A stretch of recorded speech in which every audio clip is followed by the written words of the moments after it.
지금 보면 뉴스타파 관련된 검찰 수사가 진행이 되고 있는데 글쎄요, 별로 속도가 좀 안 나는 것 같기도 하고 뭔가 제대로 되지 않고 있다는 생각이 드는데 어떻게 진행되고 한번 있습니까? 이제 돌이켜 보면 지금은 이제 많은 사람들이 도대체 그 수사가 지금 하고 있는 거야? 또는 그 수사를 왜 했지? 뭐 이런 이제 여기까지 나올 정도인데 네. 물론 하고 있어요. 하고 있기는 속도가 더디어서 그런데 근데 이 수사가 아까도 잠깐 언급했지만 왜 중요하냐면 바로 윤석열 대통령의 명예를 훼손했다는 네. 그 매체들을 지금 이제 수사를 해서 법정에 세우겠다는 그런 거잖아요. 결국 검찰 수사의 모든 목표는 기소니까 네. 기소를 못하는 수사는 할 필요가 없는 거거든요. 검찰 입장에서는. 그래서 어떻게든지 이제 기소를 하려고 할 텐데, 자, 그 문제의 발단인 김만배 씨와 그 대화를 나눴던 신학림 전 전국 언론노조 위원장, 네. 그죠? 그게 이제 2021년 9월이었잖아요. 근데 이제 이 사건이 이제 이 뉴스타파 사태가 이른바 시작된 게 지난해 9월 네. 9월 1일이죠. 전격적으로 이제 신학림 씨에 대해서 압수수색을 시작하면서 시작이 되는데 그때 네. 제가 오마이뉴스에도 그런 뭐 기사를 썼던 것 같은데 이것은 신학림 김만배를 치는 수사가 아니다. 이거는 뉴스타파를 겨냥한 수사다라고 제가 네. 예측을 했어요. 근데 실제로 그런 양상으로 갔고 이따 그 부분은 또 짚어보겠지만 왜 이렇게 뉴스타파가 집중적인 표적이 됐는지 그런 문제가 있고 자 그러면 9월 1일에 시작했으면 지금 벌써 9월, 10월, 11월, 12월 네 달이 지나갔어요. 네 달 한 반 정도 됐거든요. 네. 근데 여전히 어느 누구 하나도 지금 기소도 아직 안 된 상태고 지금 뭐 신학림 씨는 이제 지난번에 이제 처음에 한번 불려간 거 외에는 그때는 이제 기초적인 그냥 그 압수수색 이후에 여러 가지 뭐 포렌식 이런 것 때문에 그랬던 거고 네. 정식 조사는 지난번에 한 번 받았고요. 이제 나머지 기자들도 한 번씩 받고 또 심지어 어떤 기자는 아직 한 번도 안 받은 조사를 안 받은 기자도 그래요? 있고. 자, 그래서 우선은 속도가 안 나고 있네요. 예, 그래서 이 수사가 도대체 어느 방향으로 가고 있느냐. 자, 그때 시작할 때부터 뭐 요란했잖아요. 네. 무슨 뭐 국기문란, 대선 개입, 공작, 여당 대표라는 사람은 심지어 이건 뭐 사형에 대해 처할 죄다. 네. 그래? 이렇게까지 엄청난 죄였어? 하. 예. 그리고 그렇죠. 이제 대부분의 언론이 검찰발 뉴스로 그대로 뭐 그냥 보도를 했는데 네. 자, 보도에는 진짜 이래서 책임이 따라야 됩니다. 그러니까 이게 아무리 공신력 있는 검찰이 공신력 있는 정부기관이라고 하더라도 이게 100% 다 사실이고 진실이 아니잖아요. 우리가 한두 번 봅니까? 수사 이제 좀 시간이 지나고 기소할 때 또 달라지고 법정 가서 또 달라지고 검찰이 잘못하거나 실수하거나 또는 완전히 심지어 조작까지 한 경우도 드러나잖아요. 네. 이런 여러 가지를 다 감안하면 언론도 아무리 그 수사기관이라는 특수성이 있어도 초기에 보도할 때 특히 언론 매체에 대해서 이렇게 할 때는 더더욱 신중해야 되죠. 민주주의에서 언론이 민주주의의 꽃 아닙니까? 언론을 위축시키는 건 어떤 상황에서든 유의해야 되는데 네. 같은 언론이 그 언론에 대한 어떤 검찰의 수사를 아무런 검증 없이 충분한 반론 취재도 없이 네. 그냥 일방적으로 그렇게 같이 간다는 건 상당히 문제가 있다. 그래요. 지금 속도가 안 나고 문제가 있다는 점을 지적해 주셨는데 지금 사건 일지 아까 저희가 이제 네, 봤는데 그거 잠깐 보고 있습니다. 네. 주요 부분만 좀 한번 살펴볼게요. 이게 이제 2021년 네. 9월 15일 저기 왼쪽에 약간 날짜 가려졌는데 왼쪽으로 조금만 왼쪽 보이게 해주실래요? 자, 자, 잘려 있는데요. 이게 저희가 볼 신학님, 때는. 김한배 두 사람이 이제 만난 게 이게 시발점입니다. 성남 커피숍에서. 네. 그래서 이때 이제 대화를 한 것을 두고 나중에 이제 그것이 이제 신학님 씨가 녹음을 했죠. 그래서 나중에 이제 그것을 이제 대선 직전에 뉴스타파에서 보도를 하게 되는데 자 보면 15일 날 만났고 그 5일 뒤에 네. 김만배 씨가 신학님 씨의 그 말 많고 탈 많은 그 혼맥 지도라는 저서를 구매를 합니다.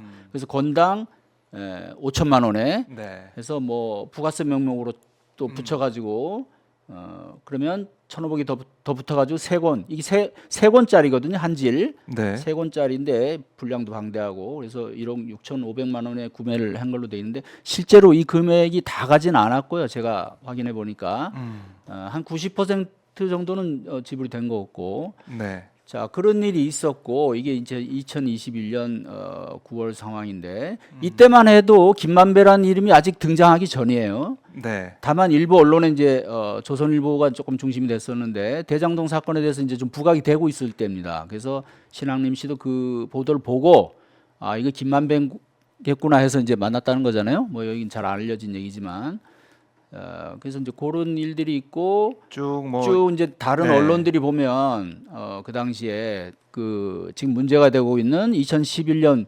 윤석열 대통령이 대검 중수부 1과장 시절에 관여했던 네. 부산저축은행 그 비리 수사 여기와 관련한 기사들을 좀 내요. 지금 경향신문, 뉴스버스, 뉴스버스는 이제 인터넷 매체죠. 네. 자 그리고 이제 그 대장동 사건이 본격적으로 수사가 진행되면서 김만배 씨가 이제 구속이 되죠. 그다음에 그 관련자들 남욱 변호사 이런 사람들도 구속되고 또 이번 사건의 그 논란의 중심인 이 조우영이라는 사람 바로 이제 이 조우영이라는 사람은 이 대출 브로커인데 네. 과연 그 당시 대검 중수부에서 윤석열 대통령이 주인 검사였던 그 수사팀에서 봐줬느냐 봐주기 수사를 했느냐 안 했느냐 이게 핵심이잖아요. 자 근데 이 사람 진술을 둘러싸고 이제 계속 보도가 이어지고 2022년 2월에 들어오면 JTBC에서 이때 지금 뉴스타파에 있는 봉지욱 기자가 JTBC에 있을 때인데 이른바 그 논란이 된 윤석열 커피 보도가 이때 나갑니다. 네. 자 이게 근데 2022년 2월에 예 2022년인데 이게 남욱 변호사의 검찰 진술에서 나온 거예요. 봉지욱 기자가 일방적으로 보도한 게 아니고. 네. 자 그리고 이제 2월 25일 날 대선 후보 2차 사자 TV 토론이 있었어요. 이때 이제 신학림 씨의 주장을 보면 이 TV 토론을 보다가 윤석열 후보가 대장동 관련 그 발언을 하는 걸 보고 분개했다는 거거든요. 네. 김만배를 완전히 무슨 그 뭐라 그럴까요? 아주 그냥 그 아주 나쁜 사람, 뭐 불황배 취급하듯이 네. 좀 그리고 자기는 뭐 알지도 못하고 뭐 이런 뭐 그런 얘기를 했다. 그래서 신학림 씨는 그 김만배 씨하고는 오랜 그 선후배 사이로 어떤 서로 신뢰가 있는 관계였고 네. 또 자기 나름 그 김만배 씨한테 쭉 대장동 사건에 들은 게 있잖아요. 근데 윤석열 후보가 방송 나와서 전혀 다른 얘기를 한 거예요. 네. 그래서 이제 그걸 보고 그 이전까지는 자 무려 그때 지금 벌써 몇 달이 지났습니까? 처음 만나고 5개월이 더 지났어요, 저 때가. 네. 그죠? 예. 그죠. 9월에서 2월까지 네, 2월이니까 거의 6개월, 5개월이 지났는데 네. 그래서 그때까지는 이 그 둘이 대화한 거를 녹음을 해놨지만 아무한테도 얘기를 안 했던 거예요. 보도할 생각이 없었다 그러고 본인 얘기는. 네. 근데 저걸 보고 이제 뉴스타파에 제보할 생각을 했고, 자 이때 신학림 씨는 뉴스타파 이제 전문위원 신분이었죠. 네. 그래서 제보를 하게 됐고 뉴스타파에서 이제 그 제보를 받아서 이제 거의 3월 초에 제보가 되고 3월 6일 날 네. 자 대선 3일을 앞두고 뉴스타파에서 이제 보도를 했죠. 자 이제 그 사건이 있었고 네. 그 얼마 뒤에 말이죠. 얼마 뒤가 아니고 이제 한 해가 또 지나서 네. 저기 2023년 23년 23년 네, 1월이죠. 이때 어떤 일이 있었냐면 어떤 매체에서 신학림 씨한테 취재가 들어와요. 이게 이제 김만배 씨와 금전 거래가 혹시 있었냐? 네. 그래서 이 부분이 이제 얘기가 되고 나서 이제 신학림 씨가 그때 이제 뉴스타파에 사실은 김만배하고 그때 책 판 게 있다. 이걸 그 이제 얘기를 하게 하고.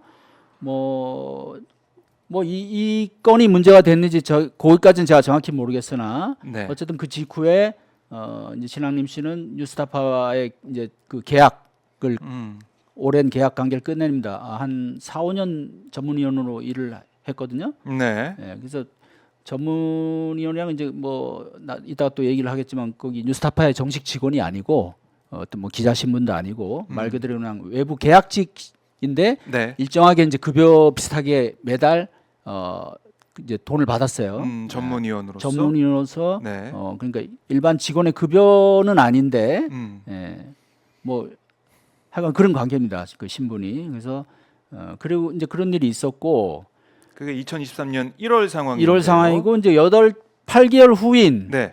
9월 1일에 갑자기 이제 검찰이 압수수색을 들어간 거예요. 이때부터 이제 뉴스타파 사태가 시작되고 네, 엄청 보도가 많이 나오죠. 나왔고. 이동관 방통위원장 뭐 국기문란회의 네. 여기 이제 9월 5일 날 이게 중요해요. 대통령실이 희대의 정치 공작 사건이다. 음. 국민의힘은 또 거기 받아가지고 국기문란 사건. 네. 자, 그다음에 JTBC가 사과하고 넘겨주세요. 자, 7일 날 검찰이 대선 개입 여론조작 특별수사팀을 구성합니다. 자, 무시무시한 이름이죠. 예. 그래서 중앙지검의 반부패 수사 3부가 거기 몽땅 투입이 돼요, 검사들이.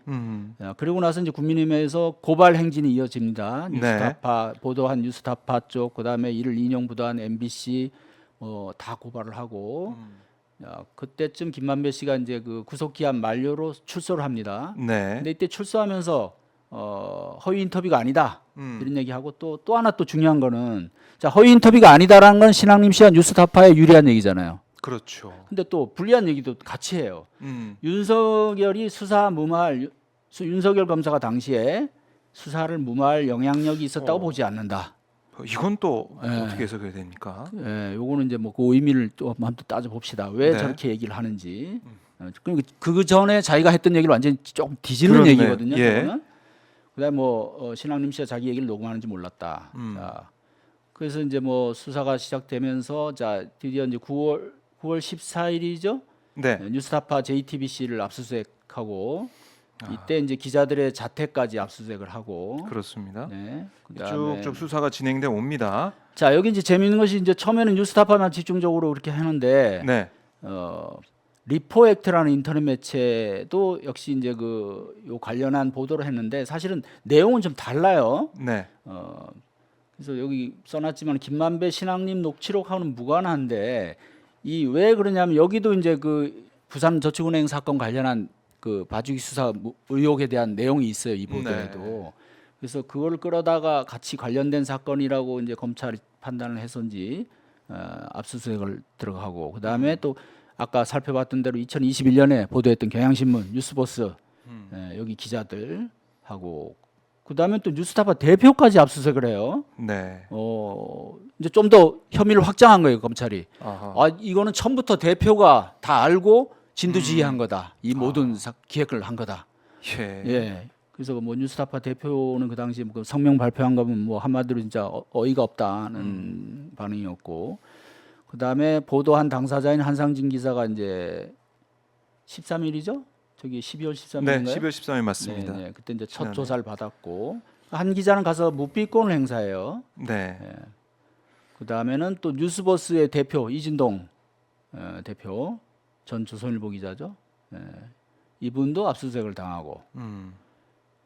그렇게 해서 이제 자 민주당은 이제 뭐 수사팀하고 그 지휘부를 공수처에 또 고발했는데요 직권남용으로. 네. 뭐 이거 뭐 수사가 되겠습니까? 자 마지막으로 이제 검찰이 1월 17일. 1월 17일 날 네. 김만배 신앙님 두 사람을 동시에 조사를 한 것까지 지금 진행이 됐습니다. 자, 1년의 상황을 쭉 보는데 이제 지난해 그때 뭐 검찰이 좀 무시무시하게 뭐 팀까지 꾸려가지고 수사를 해 왔습니다. 그 당시에도 많이 좀 보도가 되고 관심이 높았는데 지금은 좀 관심도가 떨어져 있다라고 볼 수가 있겠고 주요 쟁점을 한번 또 정리를 해보면 어떻게 볼 수가 있을까요? 주요 쟁점을 보면 사실은 이게 대선 어떤 공작 차원에서 봐야 되는 건지 네. 뭐 기획을 해가지고 뭐 이렇게 이쯤에서 터트리자. 뭐 그래서 금전거래도 그래서 뭐 대가성으로 오가고 이렇게 봐야 되는 건지 쟁점을 좀 어떻게 정리해야 됩니까? 그러니까 뭐 일단 지금 여권에서는 대선 공작이라고 이제 처음부터 아예 그렇게 규정을 해버렸잖아요. 네. 검찰도 그래서 아까 그 수사팀 이름이 음. 그 대선 개입, 뭐 여론 조작, 여론조작 특별수사팀. 네. 네. 뭐 의리 무시무시한 그렇죠. 그런 타이틀을 붙이고 수사를 시작했는데 네.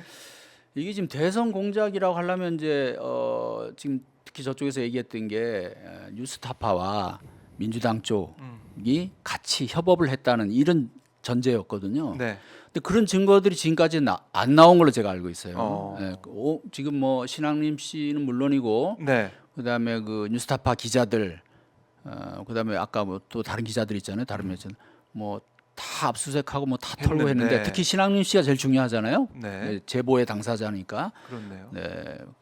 그런 게 지금 안 나오고 있어서 검찰로서는 이제 그쪽으로 가는 것이 상당히 지금 곤란한 상황이 아니냐 그래요? 예, 이런 분석이 좀 나오고 있고요. 음. 그다음에 이제 뭐 이것이 기획이냐 아니냐 네. 예, 이 부분도 사실은 뉴스타파가 그 이제 바로 이제 얼마 지나서 녹취록 전문을 다 공개를 해버리거든요. 하도 이제 그렇게 공격을 해대니까 네. 예, 처음부터 뉴스타파가 기획을 해서 딱 대선 며칠 앞두고 일부러 그렇게 맞춰서 한 거다. 아, 그렇죠. 시점이. 예. 근데 이제 뉴스타파 쪽 얘기를 들어봐도 그렇고 제가 실제로 취재한 바도 그렇고 당사자들 얘기도 그렇고 이거는 뉴스타파는 전혀 몰랐어요. 일단 몰랐다. 그때까지는 제보하기 전까지는 신학림 씨 혼자만 사적인 관계인 김만배 후배와 네. 대화했던 걸 자기가 혹시 모르니까 녹음을 해놓고 네. 습관적으로 했을 수도 있고 얘기를 안 했던 거예요 전혀. 그러다가 그래서 나중에 나오는 얘기가 뉴스타파 쪽 얘기가 아니 이런 중대한 게 있었으면 진작에 좀 주면 우리가 좀 더 충분한 시간을 갖고 네. 좀 더 그 보도를 그럴 수 그렇게 할 있겠네요. 수도 있었다. 촉박하게 보도를 할 수밖에 예, 없는 뭐 그런 상황이었다. 얘기까지 나오는 정도였거든요. 네. 그래서 기획은 전혀 아니다. 그다음에 인터뷰 내용을 봐서도 이건 뭐 많은 또 기자들이 얘기했지만 내용을 보면 사적인 대화가 절반이에요. 그렇죠. 온갖 쓸데없는 얘기가 네, 많다고. 네. 심지어 김만배 신학님 두 사람한테 불리한 나가면 공개되면 안 될 얘기가 꽤 있다고. 아, 잘못하면 그걸로 화를 입을 얘기도 있어요. 그래요. 명예를 누군가의 명예를 훼손하는 얘기도 있고. 그래서 이런 것들이 어떻게 기획 인터뷰냐 이런 내용적으로도 그리고 또 하나 중요한 거는 이제 이거를 그 신학림 씨가 제보자잖아요. 네. 이걸 뉴스타파에 넘길 때 그냥 통으로 다 넘겨버린다고. 편집하거나 이런 게 아니라 그렇죠. 만약 이걸 가져가십시오. 고도의 어떤 그 계산이 있었거나 어떤 기획을 했다면 필요한 부분만 뭐 얼마든지 편집할 수 있잖아요. 그렇죠. 근데 이 모든 어떤 그 김만배 두 사람 간의 어떤 사적인 그 이익을 도모하는 얘기라든가 네. 이게 다 담긴 아, 심지어 불리한 누군가를 비난하는 뭐 이런 내용까지 그래서 그런 걸 다 남겼기 때문에 이건 기획이라고 하기가 힘들다. 네. 그래서 뉴스타파에서도 이제 전문을 공개한 거예요. 자신 있게 봐라. 이게 어떻게 우리가 기획한 거냐. 네. 응? 잘 봐라 이제. 그래서 그거는 이제 기획 인터뷰 논란도 좀 잦아들었고. 그 다음에는 이제 남는 게 이제 뭐 얘기됐던 게 이제 언론윤리 위반. 이 예. 부분은 뭐 사실은 이제 좀 더 짚어볼 필요는 있어요. 이거는 이제 뭐 법적인 문제까지는 아닌 것 같고 네. 어떻게 보면 도덕적이고 윤리적인 이제 차원에서 좀 짚어봐야 될 문제이기 때문에 좀 더 봐야 된다. 예, 그 부분은 뭐 또 거기서도 또 이제 여러 가지 짚어볼 점은 있어요. 왜냐하면 이제 신학림 씨의 신분 당시에 네. 그 다음에 신학림 씨가 직접 이것을 보도한 사람이 아니고 제보자였다는 거지. 그것도 감안을 해야 되잖아요. 그렇죠. 예, 만약에 본인이 이걸 가지고 직접 뭐 썼다. 썼다거나 보도를 했다거나 하면 아무리 뭐 그 책 파는 책값이라고 거는 하더라도. 사적인 거래라고 하더라도 윤리적으로. 윤리적으로 문제가 될 수 있잖아요. 네. 그죠? 아무런 대가성이 없다고 하더라도 그렇겠네요. 그런 문제가 있고 그다음에 이분이 아까도 얘기했지만 그 뉴스타파의 정식 직원이 아니고 뉴스타파는 그래서 그때 사건 나고 바로 뉴스타파에서 그 성명 발표할 때 네. 신학님은 우리 직원이 아니다. 심지어 용역 계약 직원이다. 응? 이런 그렇게 얘기까지 했거든요. 그러니까 하고 반박을 하고 있지만 네. 지금 현재로서는 검찰은 대선 개입 여론조작 특별수사팀을 구성해서 대선 개입할 목적의 네, 네. 기획 보도 아니었냐 이렇게 보면서 수사를 계속 하고 있죠.